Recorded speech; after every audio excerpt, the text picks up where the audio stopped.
Ted Bundy? I've never spoken to anybody about this. And after that, young women in the States. Smoking is injurious to health. এই বাক্যটার সাথে কম বেশি আমরা সবাই পরিচিত। ধূমপান স্বাস্থ্যের জন্য ক্ষতিকর। মানুষ এটা জেনেও দিব্যি সিগারেট কিনে যাচ্ছে। আর কোম্পানিগুলো লিখবেই না কেন, সরকার বাধ্য করেছে, তাই তারা সেই সতর্কতাটা লিখে দেয়। আচ্ছা, আপনি ভাবুন তো, যদি এমন সতর্কবার্তা কোনো ওয়েবসাইটের শুরুতে থাকতো। সতর্কতামূলক বার্তা, এই ভিডিওগুলো আপনার মস্তিষ্কের ক্ষতি করবে, আপনার মেন্টাল হেলথকে ড্যামেজ করে ফেলবে, আপনাকে ভিতর থেকে হিংস্র, নিয়ন্ত্রণহীন আর আসক্ত করে তুলবে। না, এমনটা কখনোই দেখবেন না, কারণ এখানে চলে ভিউয়ের যুদ্ধ, আসক্তির ফাঁদ এবং অদৃশ্য কন্ট্রোল। আর সবচেয়ে ভয়ঙ্কর সত্য হলো, এখানে মানুষের দুর্বলতাকে পুঁজি করে এক বিরাট ব্যবসা করা হয়। শুধু এক মাসেই একটি পর্ন ওয়েবসাইট ভিজিট করে প্রায় 410 কোটি মানুষ। সংখ্যাটা দিন দিন বেড়েই চলেছে। সিগারেটের ক্ষতিটা অন্তত প্যাকেটের গায়ে লেখা থাকে, কিন্তু পর্নের ক্ষতিটা, সেটা ঘটে আপনার মস্তিষ্কের গভীরে। এটা ধীরে ধীরে আপনার ব্রেনের গঠন বদলে দেয়, প্রিয় সঙ্গিনীর সাথে সম্পর্কে এনে দেয় দূরত্ব, সন্দেহ আর অস্থিরতা। পর্ন আপনার ব্রেনে এমন এক ভুল ধারণা তৈরি করায় যে আপনার বাস্তব সঙ্গীটাকেই কম মনে হতে শুরু করে। আপনার মস্তিষ্ক ধরেই নেয় স্ক্রিনে যা দেখেছেন সেটাই মনে হয় বাস্তবতা, যে মানুষ নাকি একাই 30 থেকে 40 মিনিট অতিরিক্ত পারফর্ম করতে পারে।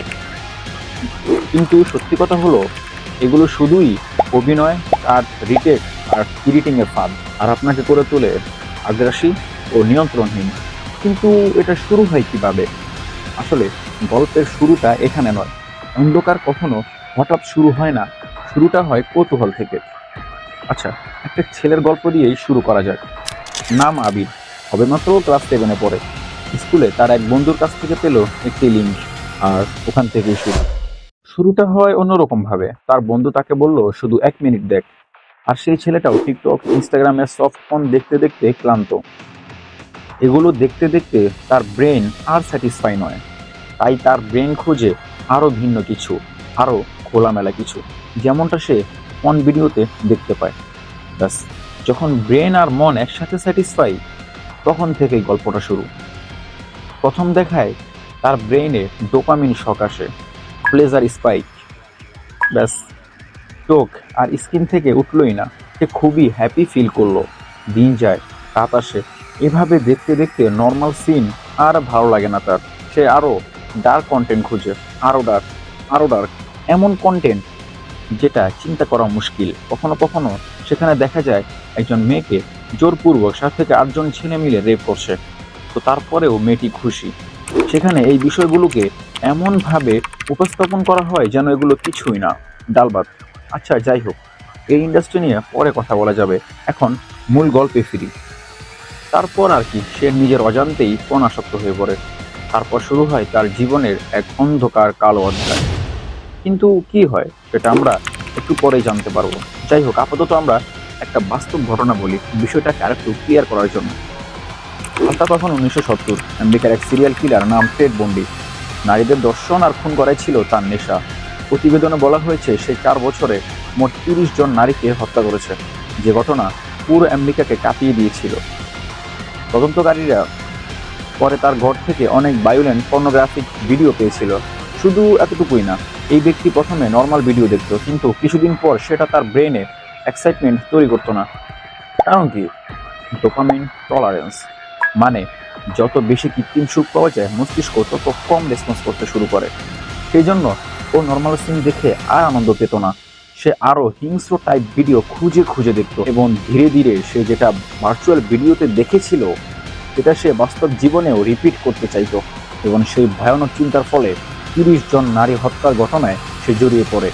এটা তদন্ত রিপোর্টে বলা হয়েছে।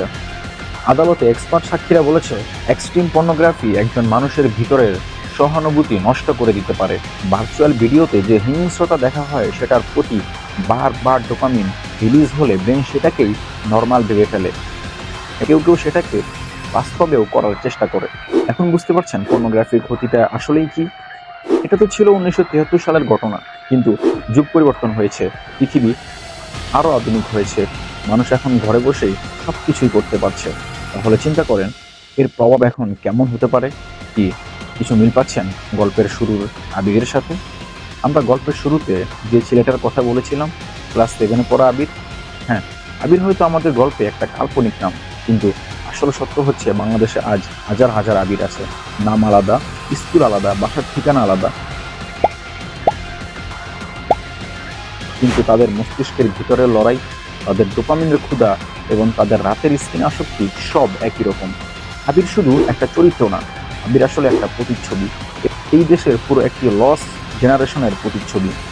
এইটা তো গেল দুনিয়ার ক্ষতি, কিন্তু যে আখিরাতেও ক্ষতি হচ্ছে সেটা তো বলা বাহুল্য।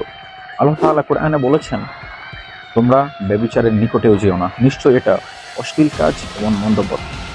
এই আয়াতে নিকটেও যেও না বলা হয়েছে, অর্থাৎ শুধু কাজ নয়, তার দিকে নিয়ে যায় এমন পথ নিষিদ্ধ, অর্থাৎ পর্নোগ্রাফি। মোট কথা কোরআনের বার্তা হলো ব্যভিচার থেকেও দূরে থাকো, অর্থাৎ পর্নোগ্রাফি থেকেও দূরে থাকো। যাই হোক, আজ আমরা দেখলাম একটা ছোট্ট কৌতূহল, একটা ছোট্ট লিঙ্ক কিভাবে শেষ পর্যন্ত পুরো জীবনকে ভিতর থেকে নষ্ট করে ফেলতে পারে, কিভাবে একটা মানুষকে হিংস্র পশুতে পরিণত করতে পারে। মনের স্কিনে যে আনন্দটা মনে হয় সেটা আসলে আনন্দ না, এটা কেবল কেমিক্যাল ট্র্যাপ। আপনি যদি মনে করেন আমি তো অলরেডি এর মধ্যে ডুবে গেছি, তবে মনে রাখুন এখান থেকেও ফিরে আসা যায়।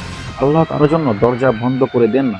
মস্তিষ্ক আবার আগের মতো সুস্থ হতে পারে, কিন্তু শর্ত একটাই, তোমাকে থামতে হবে এবং আল্লাহর কাছে ফিরে যেতে হবে।